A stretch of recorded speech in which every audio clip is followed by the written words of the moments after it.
हम सभी लाइफ में कुछ ना कुछ अचीव करना चाहते हैं। इसके लिए हम कुछ टारगेट्स भी रखते हैं जिन्हें हम अचीवमेंट्स कहते हैं। ज़्यादातर लोग न्यू ईयर रेजोल्यूशंस बनाते हैं और हर नए साल पे नए नए गोल सेट करते हैं।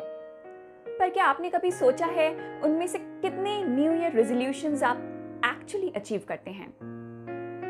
प्रॉब्लम ये है कि हम गोल्स ठीक से सेट ही नहीं करते। हेलो फ्रेंड्स, मैं हूं विदु सिंह, आपकी होस्ट, और बुक्स एंड मोर हिंदी में आपका स्वागत है। इस वीडियो में मैं आपको एक 5 स्टेप प्रोसेस बताऊंगी जिससे आप अपने गोल्स ठीक तरह से सेट कर पाएंगे। ये प्रोसेस सिंपल है, प्रैक्टिकल है एंड मोस्ट ऑफ ऑल ये काम जरूर करेगा। तो ये वीडियो एंड तक देखिए अगर आप अपने गोल्स ठीक तरह से सेट करना चाहते हैं और अचीव करना चाहते हैं। बिना किसी डिले के हम चलते हैं first step of the process पे।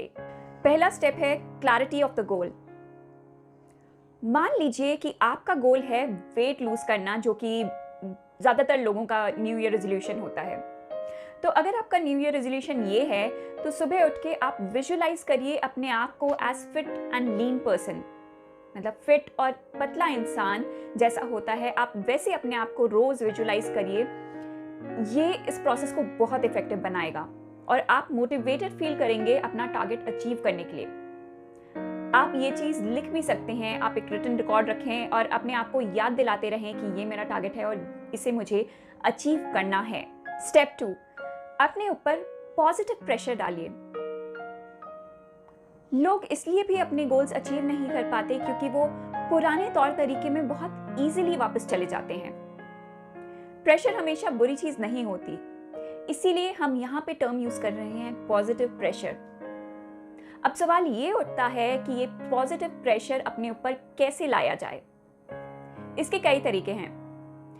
पहला तो ये कि आप दुनिया में अनाउंस कर दें, सबको बता दें कि ये मेरा टारगेट है, ये मेरा गोल है और ये मैं अचीव करूंगा। तो आपके ऊपर एक प्रेशर रहेगा वो गोल अचीव करने के लिए। दूसरा तरीका है कि आप अपने गोल के साथ कोई पनिशमेंट अटैच कर लें। जैसे अगर मैं कहूं कि मुझे रोज सुबह उठ के रनिंग करनी है और अगर मैं रनिंग नहीं करूंगी तो मैं पूरे दिन फोन नहीं देखूंगी। हालांकि ये पनिशमेंट बहुत ही एक्सट्रीम लग सकता है कुछ लोगों को, पर आप अपने हिसाब से पनिशमेंट मॉडिफाई कर सकते हैं और कोई दूसरा पनिशमेंट अपने गोल के साथ अटैच कर सकते हैं। Step 3, timeline. जब आप कहते हैं कि मेरा new year resolution weight lose करना है, तो आपका प्लान क्या है? क्या आप पूरे साल ही वेट लूज करना चाहते हैं या कुछ केजीज कम करना चाहते हैं? अपनी डेडलाइन को और प्रिसाइज बनाइए। एक साल अगर आप अपना गोल ट्रैक नहीं करेंगे तो ये एक बहुत ही लंबा टाइम हो जाएगा। इसलिए इसे छोटी टाइमलाइंस में डिवाइड करिए और हर टाइमलाइन के साथ एक गोल भी सेट करिए।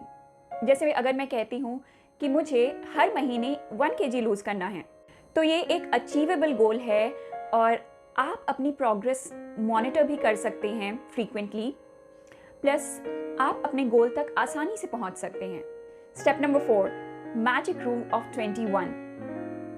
ऐसा कहते हैं कि हैबिट फॉर्म करने के लिए आपको वो एक्टिविटी 21 दिन तक लगातार करनी होती है। किसी भी हैबिट को परमानेंटली फॉर्म कैसे करें? ये तभी मुमकिन है जब आप उस एक्टिविटी में इतनी एनर्जी डाल दें कि पुरानी आपकी हैबिट अपने आप चली जाए। और ये जो 21 दिन की बात है ये सिर्फ थ्योरी नहीं है, इसके पीछे साइंटिफिक रीजन भी है। क्योंकि 21 दिन ही वो टाइम होता है जो हमारी ब्रेन को चाहिए होता है न्यू न्यूरल कनेक्शन फॉर्म करने के लिए। स्टेप 5, प्रोसेस को एंजॉय करिए। अब नए गोल्स के साथ क्या होता है, हम कुछ दिन वो करते हैं और फिर छोड़ देते हैं। ऐसा इसलिए भी होता है क्योंकि हम उस प्रोसेस को, उस जर्नी को एंजॉय नहीं करते। और ये स्टेप हमारी लाइफ के हर फेज में एप्लीकेबल है। अगर हम किसी भी चीज को एंजॉय नहीं करेंगे और बर्डन समझ के करेंगे तो हम वो नहीं कर पाएंगे। तो ये थे 5 स्टेप्स इफेक्टिव गोल सेटिंग के लिए। ये स्टेप्स मैंने एक book the monk who sold his Ferrari से लिए हैं और ये बुक रॉबिन शर्मा ने लिखी है। इस बुक का लिंक मैं डिस्क्रिप्शन में दे रही हूँ और आप वहां से ये बुक देख सकते हैं। उम्मीद है आप ये स्टेप्स अपनी लाइफ में इम्प्लीमेंट कर पाएंगे। मुझसे अपना एक्सपीरियंस जरूर शेयर करिएगा। आपको ये वीडियो पसंद आई तो लाइक करें और अपने दोस्तों के साथ शेयर भी करें। बुक्स एंड मोर हिंदी को सब्सक्राइब करिए और बेल आइकन क्लिक करना मत भूलिए, क्योंकि उससे आपको पता चलता रहेगा जब भी मैं नई वीडियोस अपलोड करूंगी। आपके पास कोई भी सुझाव हो तो कमेंट सेक्शन में ज़रूर बताइए। आपको ये वीडियो कैसी लगी वो भी बताइए। इस वीडियो के लिए इतना ही। तब तक पढ़ते रहें, सीखते रहें, बढ़ते रहें। See you soon in my next video. As always, thanks for watching.